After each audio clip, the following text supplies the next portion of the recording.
Hello and welcome back to Bicycle Legs and another edition of Studio Albums Ranked. Today's a very special show with regular guest of the channel, Peter Kerr. Wonderful to have you as always. Hello, good to be here.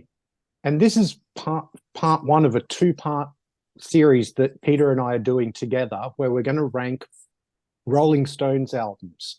Tonight we're doing the 60s, and then tomorrow night it'll be over on Peter's channel, and we will be looking at the sort of classic period, probably, of the Rolling Stones, which is 1971 through to 1981. Absolutely. It broke down well because there's 8 albums that we're going to be looking at tonight and another 8 albums that we're going to be looking at tomorrow night. So it just worked out nice and evenly that way. Absolutely. But I don't know about you. This was one tough assignment. How did you go? Yeah, I found both like tonight and tomorrow night's programs were really, really difficult, especially the Tough. middle part of both of them. Yeah, Like the top and the absolutely. bottom were fairly sort of set in stone, pardon the Yeah. pun. Did you But swap a lot of your choices during the last couple of days? I've oh, been swapping definitely. around all the time. Yeah, Yeah. yeah. Yeah. I may even swap one or two on the fly here tonight. Who knows? Yeah. Never. Never know. Anyway, let's start at the beginning. There's 8 albums we're going to be looking at tonight, from the period from 1964 through to 1969. Very important note here is that we're looking at the UK releases. Those are Yes. sort of the official releases, as it were. There were very different albums released in the US, some of them which weren't released at all in the UK, others where the UK and the US had the same cover or the same name, but very different track listings. And Yep. here in Australia, we kind of got a mishmash of both the UK and the US releases. Yep. Yep. So we're going to just be looking at the UK issues, much like I did with my Beatles program when I did that sort of way back when. So let's get straight into it with your number 8, Peter. Okay. Well, my number 8, Bicycle Legs, is this album is probably at the bottom of the pile as one of the most least focused Rolling Stones albums. And then the rest of the 8 were so much of a high quality. So between 8 and 7 is like that. There's a bit of a chasm. And the album that I'm going to pick is so their Satanic Majesty's request. Sorry, I keep on getting that confused. See, there's the album cover. And this album has only, probably 2 decent songs that I really groove to. She's a Rainbow, which has been a bit of a breakout song in the last 10 years or so. And then 2000 Man. The rest of the album, I find it to be a little bit of a rip-off of Sergeant Pepper's. It's a little bit of a psychedelic. They're trying to go into psych, but it's just very unfocused. None of the tunes are terribly memorable. I don't think Keith was very interested. He was in the material. And you read interviews with Keith and Mick, and they often regard this album, their Satanic Majesty's Request, as being probably one of their worst albums ever. Look, there are some fans out there that completely love it. I've played it quite a few times, but I just think besides a couple of songs like She's a Rainbow and 2000 Man, it's just very unfocused and it's all over the shop. And this was really Brian Jones' vehicle, Bicycle Legs. He was basically the most valuable player in the band. He was the band leader until drug abuse really got the better of him. And he sort of faded, and we'll talk more about that as the show goes on. But Hmm. I always get the sense that he was the one who was artistically pushing this album. Just the album cover and the sort of the clothing and just the whole design of the album. And there it is. Isn't this the most psychedelic album that you could, gatefold that you could ever see? It's just all over the shop. It's very much him. But yeah, from a musicology point of view, I think it's one of their weakest. So there you go. That's my number 8.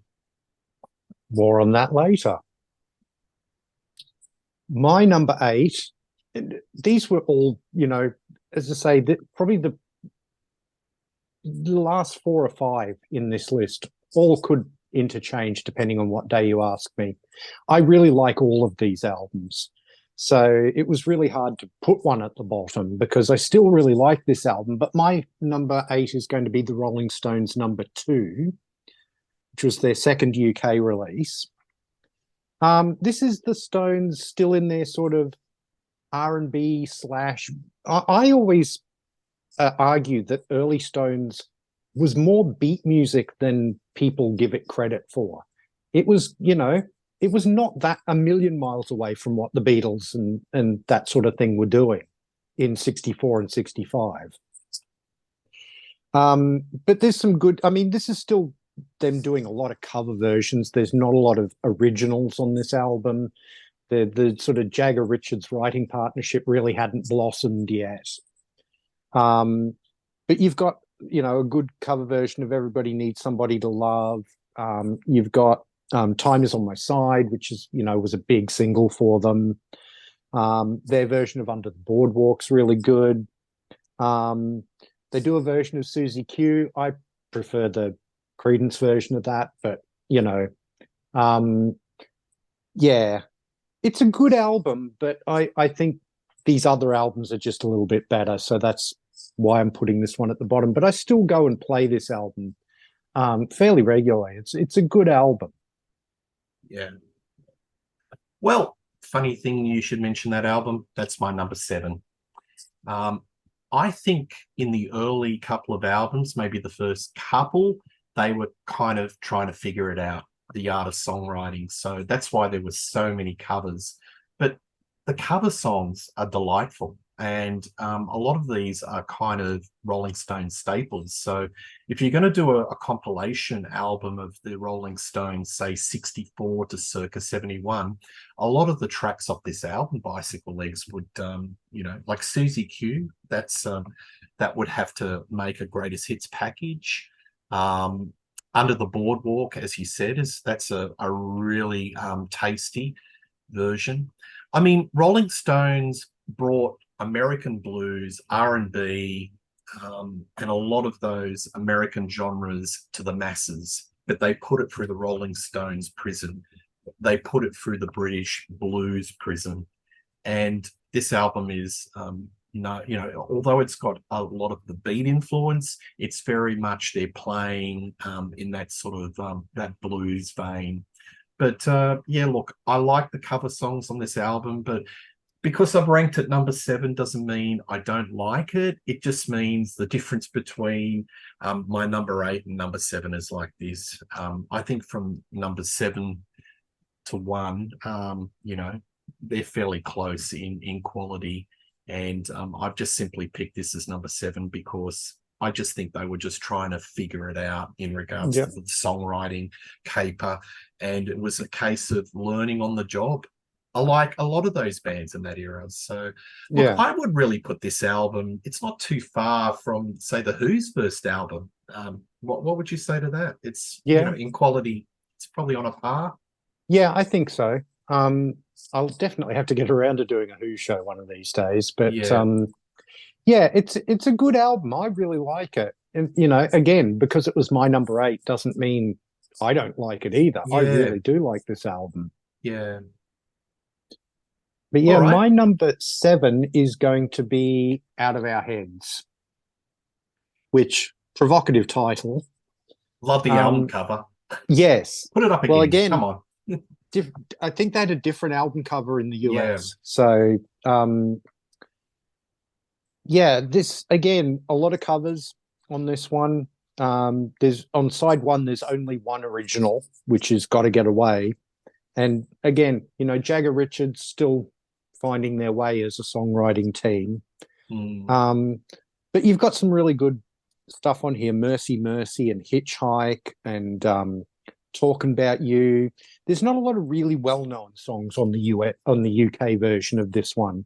Probably the one that is decently known is the Under Assistant West Coast Promotion Man, which is credited to Nanka Felge, which is actually a pseudonym that was used to cover a song that the whole band had written together. Yeah. But there's, I mean, Heart of Stone is probably the one that's well known on here, and that's a Jagger Richards original. But that's one that definitely crops up on your greatest hits albums and that sort of thing. For sure.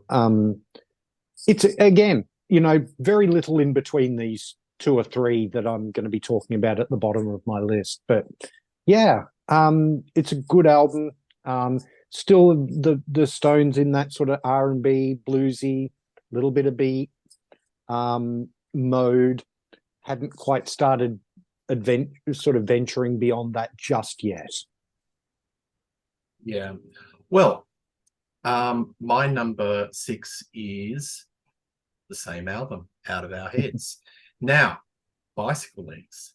If it was the US edition, which had I Can't Get No Satisfaction, which was side 2, track 1, I may have put it a little bit higher, because that song, we could probably do a whole episode and deconstruct that, because that is just one of the greatest rock songs of all time.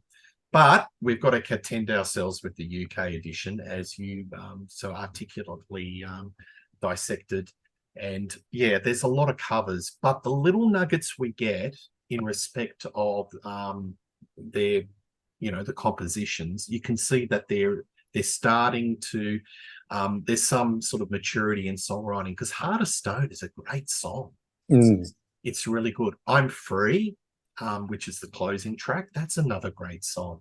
So they're still trying to figure it out, and you can't help in this era, I'm talking about 63, 64, 65, they would be looking at the Beatles across the bow, wouldn't they? Because the Beatles, everything was just the Beatles. But the Stones, their albums were doing quite well, but on a basis of their interpretation of, blues songs and American covers. So, I think whatever songwriting they were trying to figure out, they were definitely getting the binoculars and looking at the Beatles camp. And as we get deeper into the 60s, you can see that they start, the J curve starts to go up in regards to their songwriting maturity, and it explodes towards the end of the decade. But this is a real credible album. But again, there's nothing wrong with it. It's just that you've got to pick a number 6 out of 8. Yeah. Absolutely. What a lot of people don't always realize with the Stones too is that they were rivals with the Beatles, but it was a very friendly rivalry. I mean, so much so that the Stones' second single and their first top 20 hit was a Lennon McCartney song. It was I Want to Be Your Man. I know, and it's a great version of the song. Yeah. Is it? I kind of like the symmetry because they've got the folks out there, they've got their latest album coming out, I think around October the 25th, called Hackney Diamonds. And the initial reviews are quite fantastic, actually. And it's got an all-star cast. And Paul McCartney plays bass, which is interesting. And I think Paul McCartney over the last 5 years has been putting out these little barbs about, we gave the Stones their first hit, and they're, just throwing little barbs here just to pump up the mystique of the rivalry between the two bands. But, I think there is a deep respect between both camps, and it's just a little bit of, publicity. Publicity sells records and concert tickets, doesn't it? Yes, it does. Well, my number 6 is going to be the debut album, simply titled The Rolling Stones. In the US, this was known as, I think it was England's New Hitmakers or something like that. Isn't that clunky? Yes. Now, like the first 2 albums that I've talked about, Rolling Stones number 2 and Out of Our Heads, there's a lot of covers.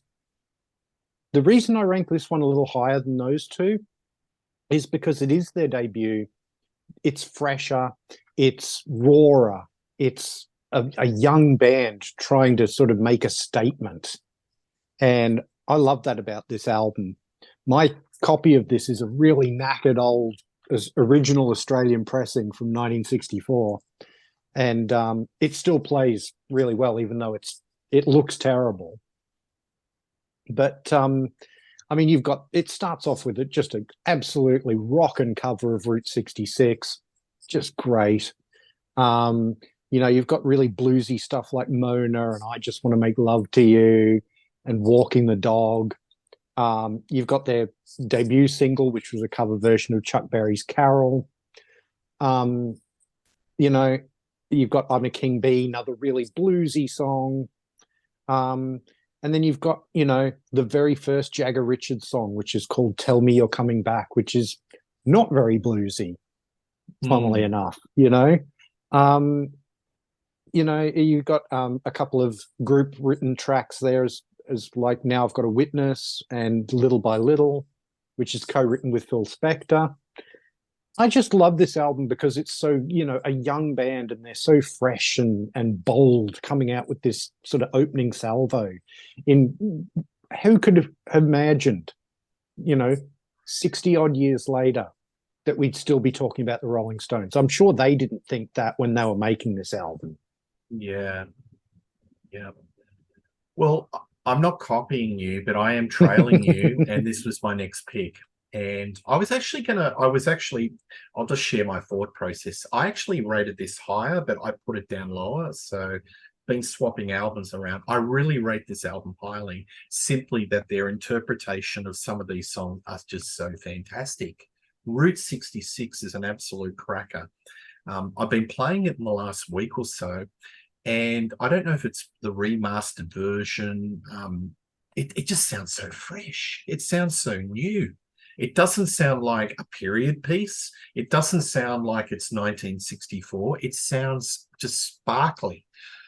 Route 66, Walking the Dog, the old Rufus Thomas, that's a great song. Can I Get a Witness? It's basically their interpretation of some, American standards and putting it out to the British masses. And, this was like the wave of the British blues, wasn't it? This probably capped off a lot of the the blues that were coming out. If it wasn't for this album, would there be a Fleetwood Mac? Would there be a John Mayall Blues Breakers? Yeah, or Yardbirds. Absolutely. Incredibly influential. I rate this almost as highly as the Beatles' debut. I think it's a cracker. And I was going to rate it much higher in the discography, but I only for the purposes that I had to weigh it in regards to originals versus covers. And anyway, that's my pick. Yeah. Well, my number 5 is going to be your number 8, and that is Their Satanic Majesty's Request. I've got a soft spot for this album. Yeah, it's a bit uneven and it's a bit, but there's something about them trying this. You've got the lenticular cover. That's really neat. I wish I had one of those. But there's something about this album, the audaciousness of the Stones trying something this sort of technicolor, that appeals to me. 2000 Man is great, and She's a Rainbow, wonderful single. But I also love 2000 Light Years from Home. I think that song is absolutely killer psychedelic stuff. I've got a soft spot for Bill Wyman's In Another Land. He never got to write songs for the Stones, but he got a song on this album. And I really like it. I love the fact that Brian Jones is playing all these weird and wonderful sort of exotic instruments. It's something, it's something that I think the reason I have a soft spot for this album is because there is literally nothing else in the Stones catalog that sounds like it. And, sometimes I just want to see this. I just want to hear this. And even though some of it doesn't quite work, the bits that do, to me, just lift the album. So that's why I've ranked it at number 5. As I say, maybe it's a sentimental thing, but I have a real soft spot for this album. Yeah. But do you think they're being innovators, or they're following the pack? That's a big negative to me, because to me, the Stones, they brought the blues and R&B to the masses, and then you know they did these wonderful stonking mid decade albums, which we'll talk about as we go up into our rankings. And then out of the blue, they put this. To me, it seems like a bit of a response to Sergeant Pepper's, and again, as I was saying a couple of albums ago, they definitely had the binoculars and looking at what the Beatles are doing. With this, they're actually got the microscope, and they're losing everything that was so special about the Stones. Instead of being innovators, they're just following the pack. Do you think that's a valid argument? Well, here's my take on it. I think that they were certainly looking at what the zeitgeist at the time, Sergeant Pepper, but not just Sergeant Pepper, the more general sort of psychedelia that was going on in 1967, the Haight-Ashbury stuff and all that. Mm-hmm. But I do think that they put their own sort of spin on it. But Keith Richards didn't even like it. He doesn't even like it. And if you've got one of their main songwriters or main driving force and he doesn't believe in it, how can we believe in it? Well, because sometimes an artist isn't right about their own art. I do like sometimes in certain artists' catalogs albums that they disown. And, the Stones definitely, well, certainly Jagger and Richards disown this album. And I think they're being a little over harsh. I think a lot of the time artists can hear the critical response and it affects their own feeling about the work. And like this did not get critically well praised and that sort of thing. And I think that they took that a little. I think that there's some really worthwhile music on here, and I'll die on that hill. Yeah. Oh, well, contrarians there. I think it's just a little bit hazy and unfocused, and maybe Brian Jones was imbibing a little bit too much of whatever substances were going in the day. But look, you're not alone, because there is a strong school of thought that actually ranks this album way up in the discography. And I'm talking about the whole Rolling Stone discography as a lost masterpiece. I've listened to it, especially side 2, where it really gets hazy and psychedelic, and I can't get traction on it. So is this an album that you play a lot, Bicyclelegs? I certainly did. I haven't been recently, but that's just because I haven't really been listening to a lot of Stones recently until we started preparing for these shows. Yeah. But when I am in a Stones mood, this is one I reach for. Maybe not quite as much as some of my absolute favorites, but it's definitely one I reach for fairly frequently. Yeah. Oh, well, that's all good. Okay. Well, the next album I am going to choose is going to be Between the Buttons. So this is where they're really shaping up and their songwriting is maturing.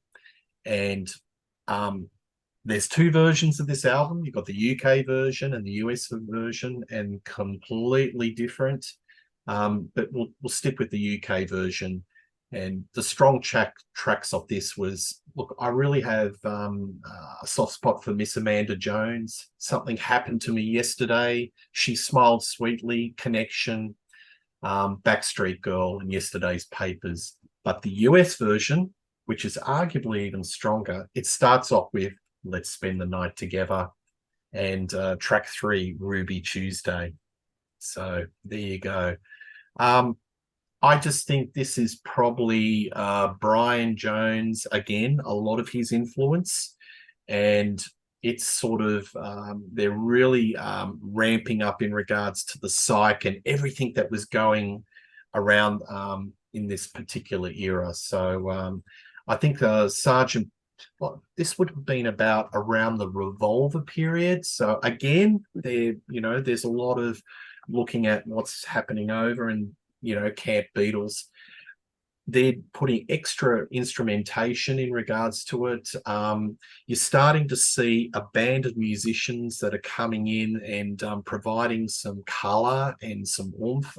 Ian Stewart, I'll have to, he's always been kind of the sixth unofficial Rolling Stone, and especially in the 70s, his playings everywhere. But there's a lot of his work on this album. But yeah, I love this album, and it's getting really hard to be arbitrary between what's the better album as we get to number one from here on in. Yeah, these top four, absolutely hair's breadth between them for me. Yep. And my next pick, my number 4 pick, is probably going to be controversial, just that I don't have it higher. I adore this album, but I just like the other 3 just the teeniest bit more. My number 4 is Beggar's Banquet. Oh, wow. This was the comeback after Satanic Majesty's Request, where they were sort of rooting themselves in the blues, and but they're also sort of experimenting with some sort of folky and country kind of edges to it. Yep. But there's just so many stone cold classics on this album. You've got Sympathy for the Devil. I mean, you know, and then side 2 opens with Street Fighting Man. I mean, just what great songs to open each side of the album. But I mean, you've also got, you know, Parachute Woman and Dear Doctor and Stray Cat Blues, Prodigal Son, Salt of the Earth. I mean, this album is an absolute Rolling Stones classic. But my argument is that these top 4 of mine are all absolute stone cold Rolling Stones classics, you know? Right. So just trying to separate them was really, really difficult. And my number 2 and my number 1, I'll explain why those just beat out my number 3 and my number 4. But when we get to them, but it was so close. And you asked me a week from today, and I'll probably completely rejig this top 4. So I think I will. We'll see. All right. We might have a chat about that shortly. My next pick is Aftermath from 1966. So this album was around the time of Revolver. And again, arguably this may be one of Brian Jones, the Brian Jones Stones era, in my opinion, one of their best albums. It's got some great tracks, you know, Mother's Little Helper, Lady Jane. I love that. It's so haunting. High and Dry, Out of Time, Take It or Leave It, What to Do. But again, I've got to do a comparison with the US edition. The first track on the album of the US edition is Painted Black. And it's also got, you know, fairly, you know, some of the tracks seem to be fairly similar. Oh, another track that I didn't talk about in the UK version, which is also in the US version, is Under My Thumb. I love that song. It's really the machismo of Mick Jagger as the rock star, front and center, and it comes out. There's a lot of groove on this album, and Charlie Watts' drumming is so hard hitting. I've said it before, I've only seen the Stones once, and I saw him in 2014 in Sydney, and he has a fairly simple kit. It's not much more than what you would see Ringo Starr, but boy, he hits those skins hard. I've never seen a more harder hitting drummer. And he just, you know, a lot of these songs just have that beat. Because fundamentally, even though Bicycle Legs, they dabble in R&B and all these other Americana type of genres, essentially a lot of the components of their sound is beat music. And Charlie Watts is just the perfect drummer for that beat music. But anyway, I think this is one of their strongest Brian Jones era albums. And I put this favorably. I mean, it's in 1966. I think it came out similar time to Revolver. I'd put that, you know, pretty well. I think it pretty favorable to that little album from the Beatles. Yeah, yeah. Well, my number 3 is going to be controversial too, no doubt. Let It Bleed from 1969. Right. Now, again, you know, this is a lot of people's favorite Stones album, bar none. You know, some people think that this is the Stones' masterpiece. And it's hard to argue with that, but I'm going to. I still think it's an excellent, excellent album. I mean, the title track, so good. Midnight Rambler, wow. I mean, what can you say? Gimme Shelter. I mean, that was the title of one of their concert films. But you've also got, and it's got You Can't Always Get What You Want, a song much abused by a certain US politician that we won't talk about. But you've also got some really good sort of deep cuts on this album, like Live With Me and Monkey Man, and You Got the Silver, and then you've got the country honk, the country and western version of Honky Tonk Women. Yeah. It's a great album. As I say, it's a hair's breadth between these top four for me. So, ask me next week and this might be my number one for this list. I will. Well, my number two, because we're getting to the business end, is Let It Bleed. So, folks, you probably worked out what my number one, but we'll get to that. So just a couple of questions, because you really summed it up brilliantly. When Rolling Stones do country, do you think it's kind of like a parody, or there is an invested sincerity that they're interpreting country? Because I think a lot of people, when they hear songs like Dead Flowers, I'm just picking a lot of different country songs, when they do that country vein, are doing kind of, it's like a piss take. To me, I think it's really rigid, sincere. What's your views of when they do the country? I have no doubt that it's sincere. Around the end of the 60s, beginning of the 70s, Keith Richards in particular was really good mates with Graham Parsons. So that sort of country rock influence was coming through there. And I think it's 100% sincere. It's always a bit hard to tell with Jagger when he's singing, because there's always a little bit of snark to the way he sings. That's the angle. You're picking up what I'm saying, the angle where a lot of people just focus on that and they go, it's a parody. They're not really invested in it, but I think it's sincere. I absolutely think it's sincere. It's just the way Jagger sings. The tonality. Yeah. He always has a little bit of snark in his vocals, even in a song like Wild Horses, which is a really sincere love song. Yeah. It's, his vocals still, it's just that drawl that he has makes it come across as a little bit snarky. But no, I have no doubt that they're country music, and we'll get into that tomorrow night when we talk about a couple of those albums. I think it's 100% sincere. Yeah, absolutely. And I guess we need to talk about Brian Jones. This was it. Like, even if you look at the album, he plays on 2 tracks, much in a reduced capacity, but that was like over and out for him, wasn't he? He was effectively fired from the band, and it was a very sad demise of. Originally, he was a band leader. So there's a whole stream that we could talk about Brian Jones, because he was very much a force of nature. He was extremely charismatic. Jagger and Richards looked to him as the leader of the band, but whether it was drug abuse, whether he was running with the wrong crowd, things turned. And I think from the mid-60s, it was Jagger that was taking over the control of the band, and Jones was being sort of sign-wide, even though he was able to push some ideas and get some sort of projects up and running. But this album, I think he was attributed to a tambourine or a conga. I'll have to look at the liner notes to confirm, but he was very much out of this. This album's got some magnificent songs, though. Outstanding. Like, when you were saying about the,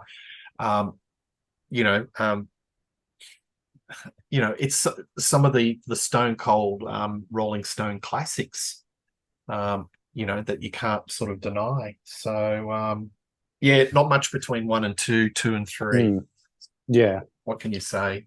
Absolutely. Now, I think Brian Jones got pushed back a little bit in the sort of mid-60s by their manager, Andrew Loog Oldham. He sort of pushed Jagger and Richards to write songs together and put them as the face of the band, as it were. And I think that sort of contributed to Brian's decline. But drugs had a lot to do with it. Absolutely. And another thing that Brian Jones lost interest in the guitar. Mm. So he was originally the lead guitarist, but from the mid 60s onwards, like I'm talking around the period of Aftermath and Between the Buttons, he was interested in more different instruments, whether it Yeah. was harpsichord, keyboards, percussion, and he was going away from that. So that may have been symptomatic of you know, that seismic shift and, other Yeah. forces within the band thinking, hey, this is just getting a little bit too far from, what we're all about. But I like the way you talked about Midnight Rambler. When I saw the Stones in 2014, Mick Jones made a comeback. He had a 3 or 4 song slot, and it was just hairs on the back of your neck were just up. He's my favorite Stones guitarist easily. And it's no coincidence that every Taylor album that he has played on is like a 5 out of 5 masterpiece. All of the great Rolling Stones album, in my opinion, have involved Taylor. And his work on Midnight Rambler, they did a 10-minute version and it brought the house down. And you could see the affection that the band had with him, but he just wasn't made for the band. He's a very unassuming guy. He's got the musicianship, he's got the licks, but he's not a rock star. And I don't think he really fitted in socially into the Rolling Stones. He was more of a muso, and that whole decadent lifestyle, because things got pretty wicked. Things got pretty decadent in the early 70s when we're talking about Exile on Main Street. And for part 2 of our show, we'll get into it. I think that was a bit too much for him, and he had to just, I've got to get out. And go for quite a lifestyle. This album, Let It Bleed, it actually has a little bit of Mick Taylor on it too. Yes. Like he plays on a couple of the tracks as well. And I think Midnight Rambler might be one of them.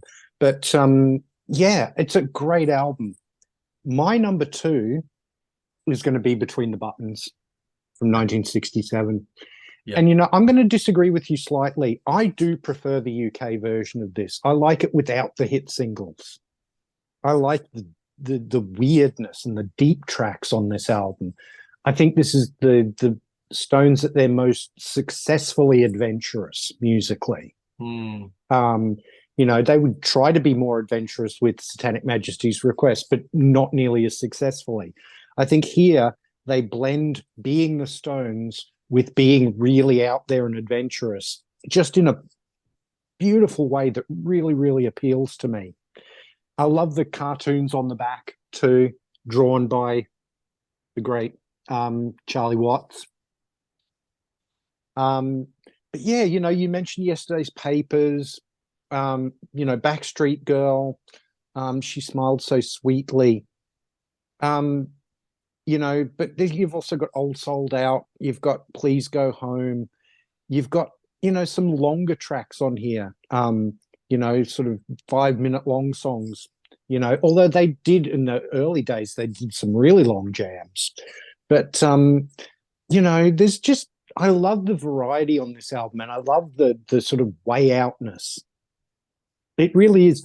This is proto-psychedelic to me, Again, this is coming a few months after Revolver, but again, they're doing it in a very Stones way. I don't think they're just aping what the Beatles were doing. They were looking at what the Beatles were doing, sure, but then they were doing it in a very Rolling Stones way. And that's what really appeals to me about this album. There was a bit of indexing with the Beatles. I don't think they were ripping them off, but there was definitely some, it cannot not be slightly influenced, you know what I mean? Yeah. So you're number 1. Right. Well, it's got to be this one. Biggest Banquet. The different album cover. So all the graffiti on the toilet wall. Yeah. Well, that was the original album cover that they wanted, but the record company said no. Yeah, I like it much better. They reinstated it later. Well, yeah, the original cover, the one that came out in 68, was just so plain. Yeah. So I think it's a masterpiece, and it's the smorgasbord of Americana, which they're exploring over the next 5 albums. It's got R&B, it's got folk, it's got country, it's got even a little bit of jazz, a little bit of rock. It's just everything that's just a potpourri into one album, and I love it a lot. And some Stone Cold, their songwriting ability is just gone out of sight. Like Sympathy for the Devil is such a clever song where they're putting the mindset of the devil, looking back on all the misery that he's committed, or looking like in history of all the atrocities he's committed, and all being covered in a 3 to 4 minute pop song. That's just the lyrics, and then it's got this real sort of groove, and it doesn't go without saying that when electro music was like big in fashion, and you had artists like Fatboy Slim, it was very easy for Fatboy Slim to put some really big breaking beats on Sympathy for the Devil, and it could be a club hit all over again, like 30 to 40 years later. And that says a lot for the groove that's on this album. But there's a lot of introspective country stuff on it. It's very moving, and I think the change of lineup really gave them a little bit of an injection. I just think that after the lack of success on the Satanic album the previous year, I think they regrouped and pressed the reset button and just got back to their basics. And I think it really symbolizes the love affair that Jagger has with American music and Richards. And it's something that they explore over the next 5 years, actually the next decade. Because they, later 70s, we'll cover that in the next show. They get into dance music, disco, R&B, etc., etc. But what's your favorite song on this album? Or probably Street Fighting Man. I know it's an obvious choice, but it's just an undeniable song. Do you like the Rod Stewart version? It's not bad. Yeah, but I still prefer the Stones original. Yeah. But anyway, that's and I was oscillating between that and Let It Bleed. Yeah. But I've got to ask you, you'll have to forgive me for being a little bit behind on my YouTube watching, so I haven't got around to this very recent episode of yours. Did Beggar's Banquet make it into your Apologies albums? No. Because it definitely could be. It could have, yeah. I mean, it came straight after Satanic Majesty's Request. Do you think it was an apology album? I think it's a major, major course correction. Like stripping everything right down and getting back to basics. Yeah. And I think that, in that respect, maybe it was a way of saying to the fans, hey, we got a little bit too out there. We're back to, basics, back to what we do best. Yeah, well, in my show, I covered 2 types of apology albums. Those that are like by committee, where they sit around the table, thump the table, and let's definitely correct it, or things that come out organically, naturally, and turn out to be an apology album. Do you think this kind of came out more organic? Oh, absolutely. Yeah. No, this doesn't sound at all contrived. Yep. It sounds like the Stones just saying, hey, we got a little lost in the weeds on the last one. Yep. Let's strip everything back and get back to basics and do what we do best. Yeah, absolutely. And, the production on this album, it just sounds so fresh. It sounds so contemporary. And I think a lot of the Stones albums, compared to a lot of bands of that era, and I'm not talking about Beatles, but some other bands of that era that sound very much of their time, it's because the Stones are mining Americana and blues and R&B. It makes it sound timeless and not dated. Yeah. I think that's the first one they did with Jimmy Miller in the production seat, wasn't it? Yes. He was a very good fit for them. Very good. Yeah. Very good. So, and another thing, a shout out, you're starting to see the Rolling Stones players. Your Ian Stewart, your Bobby Keys, and all that. You're starting to see everybody come in and the supporting players that would be their rolling troupe for the next 10 years. Yeah. So as people will have worked out by now, my number one for the 60s is Aftermath. Now, I'll explain why this is my number one from the 60s. In fact, this is probably a top 3 Stones album for me all time, for the whole catalogue. Wow. To me, this is where the Rolling Stones really became the Rolling Stones that we know and love. It's an album full of Jagger Richards originals. That's a first in their catalogue. And the songs that they write are just so great. You mentioned Mother's Little Helper and Lady Jane, 2 huge hits for them. But you've also got the really long, jammy Going Home. You've got things like Under My Thumb, another huge hit for them. But you've also got High and Dry, and you've got Out of Time, wonderful song, Take It or Leave It. To me, I rank this one just the teeniest bit higher than those other 3, just because for me, this is the beginning of the Rolling Stones as we know and love them.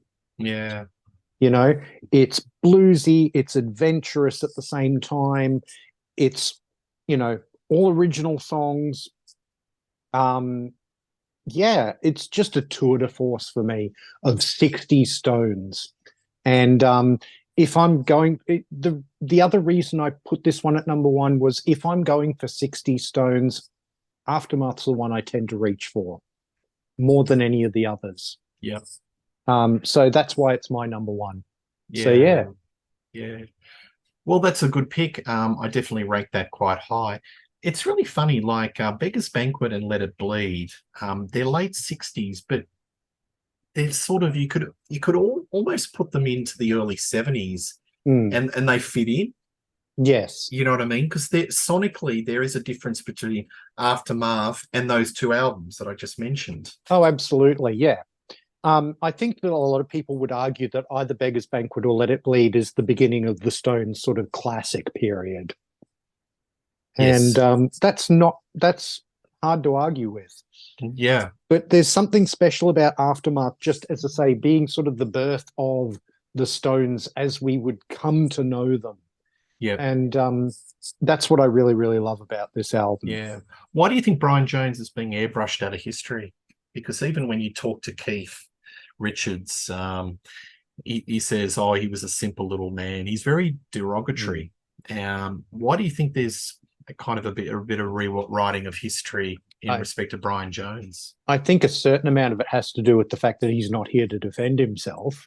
And also the only person in the only people in the band who probably would have defended him were Bill Wyman and Charlie Watts. Yeah. And Bill Wyman's been out of the Stones for 30 years, and Charlie's no longer here. So it's just Mick and Keith. And I think Mick and Keith, want to sort of promote themselves as being the brains behind the act. And so Brian gets a little swept to the side as a result, which is a pity. It is a shame. And I guess it's because they've just been around for such a long time. It seems like a long time ago in a galaxy far, far away sort of thing that Brian was part of this band. But, people forget he was the band leader in those early days, very much. And your favorite album, it's all around him. So there you have it, ladies and gentlemen. That's our ranking of the Stones 60s catalogue. Bit of variation between our 2 lists. I always love it when our lists are, when mine and guest lists are different from each other, because it makes for a more interesting discussion, I think. Yeah. Please do tune in tomorrow over at Rock Daydream Nation, which I'm sure you're already subscribed to, but if you're not, go and do it. And you will see us take on the Rolling Stones catalogue from 1971 through to 1981. Looking forward to doing that show with you. Thank you so much for being on this one. And I'm, again, looking forward to tomorrow night.